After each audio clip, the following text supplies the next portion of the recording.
ফরিদগঞ্জ উপজেলা পরিষদ নির্বাচনে শান্তিপূর্ণভাবে ভোটগ্রহণ সম্পন্ন হয়েছে। প্রশাসনের কঠোর নিরাপত্তার মধ্য দিয়ে বুধবার ৫ জুন সকাল ৮টা থেকে বিকেল ৪টা পর্যন্ত এই ভোটগ্রহণ সম্পন্ন হয়। দিনব্যাপী অনুষ্ঠিত শান্তিপূর্ণ নির্বাচন শেষে রাতে উপজেলা সহকারী রিটার্নিং অফিসার নির্বাচনের ফলাফল ঘোষণা করেন। এতে চেয়ারম্যান প্রার্থী খাজে আহমদ মজুমদার চিংড়ি প্রতীকে ৬২,২৮৪ ভোট পেয়ে বেসরকারিভাবে চেয়ারম্যান নির্বাচিত হয়েছেন। তার প্রতিদ্বন্দ্বী চেয়ারম্যান প্রার্থী ইঞ্জিনিয়ার আমির আজম রেজা আনারস প্রতীকে পেয়েছেন ২০,০৪১ ভোট।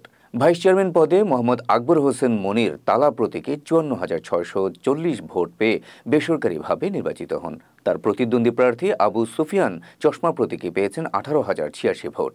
মহিলা ভাইস চেয়ারম্যান পদে মাজেদা বেগম ক্যামেরা প্রতীকে ৩৮,৭৬৩ ভোট পেয়ে বেসরকারিভাবে নির্বাচিত হন। তার প্রতিদ্বন্দ্বী প্রার্থী রিনা নাসরিন ফুটবল প্রতীকে পেয়েছেন ১৫,৬৯৬ ভোট।